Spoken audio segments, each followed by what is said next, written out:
Primeira, segunda e terceira cartas de João. A primeira carta de João é, na verdade, anônima, mas a segunda e a terceira foram escritas por alguém denominado o presbítero. Agora, a linguagem e o estilo de todas as três obras são idênticos uns aos outros e se assemelham ao Evangelho de João. Sendo assim, a maioria das pessoas imaginam que todas as três foram escritas pelo discípulo amado por Jesus, que poderia ter sido João, o filho de Zebedeu, poderia ter sido um dos 12 apóstolos, ou poderia ter sido outro João entre os primeiros apóstolos de Jesus, conhecido como João o presbítero.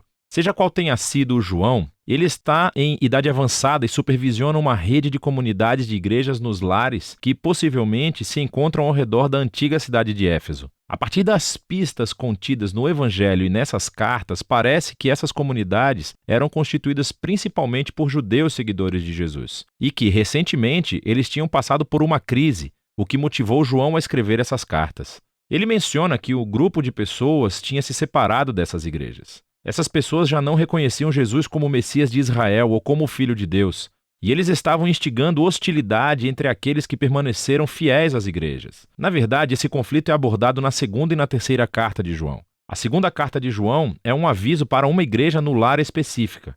Há um grupo de pessoas que negam Jesus. João os chama de enganadores. E eles provavelmente irão procurar validação e apoio nessa comunidade da igreja, e João diz que eles não devem oferecer.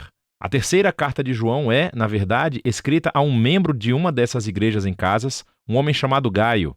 E o presbítero pede a Gaio que acolha os missionários legítimos que chegarão em breve. Ele precisa dizer-lhes isso porque o líder daquela comunidade, Diótrefes, estava agindo como um idiota e rejeitando qualquer pessoa que estivesse se associando a João, o presbítero. E então, essas cartas nos dão uma perspectiva da tensão e do conflito que João enfrentou nessas igrejas. E a primeira carta de João foi escrita como uma resposta a tudo isso, como uma forma de controle de danos. O presbítero garante àqueles que ainda acreditam em Jesus que Deus está com eles, já que são fiéis à verdade. Então, tudo isso nos ajuda a entender a singularidade da primeira carta de João, que, na verdade, não é uma carta realmente. Lê-se mais como um sermão poético enviado a essas igrejas. João diz que não está passando novas informações. Na verdade, quase todas as ideias e palavras-chave na primeira carta vêm dos ensinos de Jesus no Evangelho de João. Sendo assim, o objetivo de João é relembrar e convencer esses cristãos a permanecerem fiéis àquilo que eles dizem já acreditarem. A qualidade poética do sermão de João é muito legal.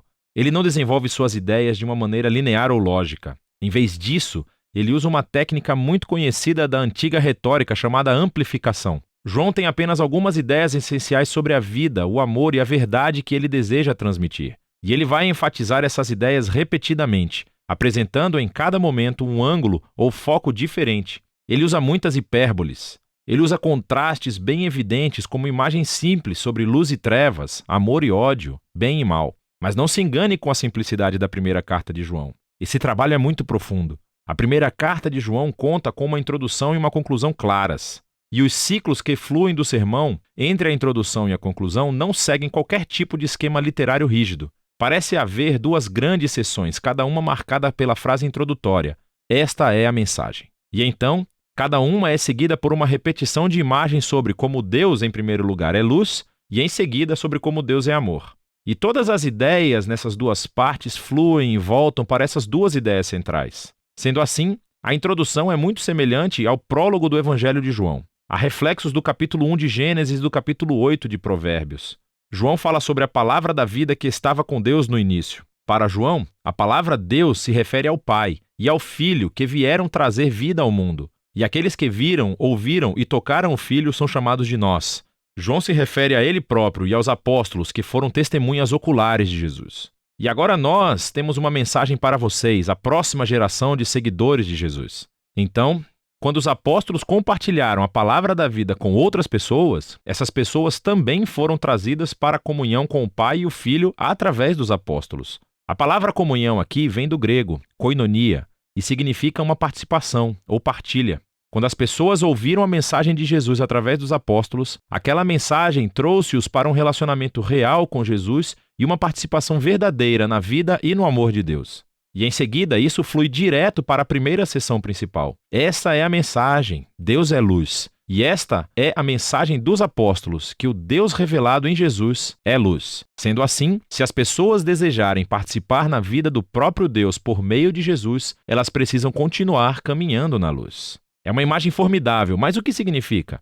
Para João, significa manter os mandamentos de Jesus. E isso é difícil. Então, quando você falhar, a morte expiatória de Jesus cobrirá os seus pecados. E mais uma vez, você é chamado a se levantar e obedecer os ensinos de Jesus. Mas qual das suas lições? João lembra as igrejas dos velhos e novos mandamentos transmitidos por Jesus aos seus discípulos na última ceia, que eles amassem uns aos outros como ele os amava. Fazer isso é caminhar na luz. Se a luz de Deus agora brilha por meio de Jesus, então significa que a escuridão do mundo está passando.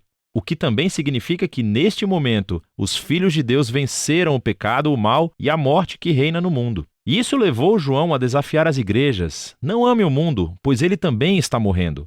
Aqui ele se refere especificamente ao orgulho e à corrupção sexual. Provavelmente, esses são problemas ligados ao conflito que existia nas igrejas. E isso leva João a advertir as igrejas sobre essas pessoas que deixaram as comunidades e que negaram Jesus como Messias. João os chama de antimessias e enganadores. Mas ele está confiante de que aqueles que ainda conhecem a verdade sobre Jesus são, na verdade, os verdadeiros filhos de Deus e eles são amados pelo Pai. E eles mostram que são parte da família de Deus quando praticam justiça e amam uns aos outros. Ao contrário dos enganadores, que estão causando raiva e conflitos na província. E isso faz a transição para a segunda sessão principal do sermão. Esta é a mensagem dos apóstolos, que Deus é amor, diz João. E assim os filhos de Deus devem amar uns aos outros e evitar o ódio.